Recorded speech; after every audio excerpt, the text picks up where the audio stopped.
when I was going through researching for this, there was one particular quote which really stuck out to me. Most of the greatest world changers and heroes of all time are at the graveyard, undiscovered because they never sold out to their dreams and desires. What can we learn from the graveyard? When I was studying for my securities license to be a stockbroker, I would study my license next to my grandmother's tombstone in Forest Lawn. So I was at the graveyard all the time at Forest Lawn. And I would walk around and I would always ask myself, do I know that last name? No. Do I know that last name? No. Do I know that last name? No. How about this one? No. How about this one? How about this one?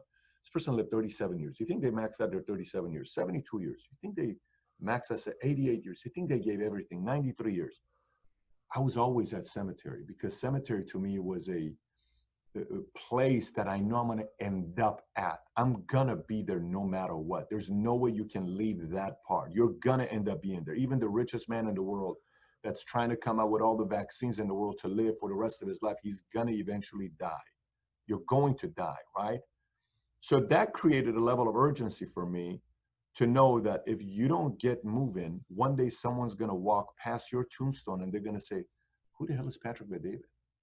Okay, cool. He lived 93 years. He lived 72 years. Who is this guy? Then they just walk past you.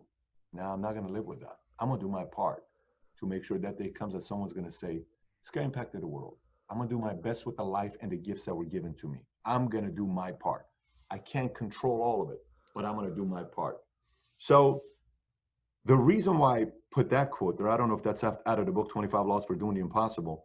The reason why I put that out there is because I think most of the time people forget how fickle life is, and people forget how capable they are.